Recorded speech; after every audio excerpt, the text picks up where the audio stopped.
ఈ రోజుల్లో దేవుని ఆలయం మన శరీరము కదా, మనము కదా. మరి మనలో ఉన్న దేవుని ఉపకరణాలను పాడు చేస్తే బూతు మాటల చేత, చెడు సహవాసాల చేత, కలహాల చేత, మద్యమము చేత, ఆల్కహాల్ చేత, అబద్ధ సాక్ష్యాల చేత, సిగరెట్ల చేత, విగ్రహారాధన చేత ఈ దేవాలయాన్ని పాడు చేస్తే దేవుడు ఊరుకుంటాడా?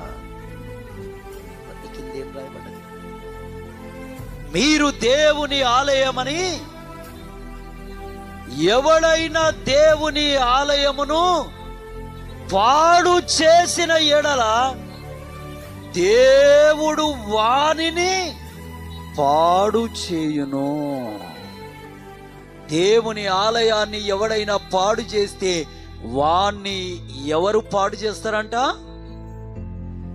ఈరోజు దేవుని ఆలయమైన నీ శరీరాన్ని, నీ దేహాన్ని, నీ అంతరంగములో ఉన్న దేవుని ఉపకరణాలను పాడు చేస్తున్నావా?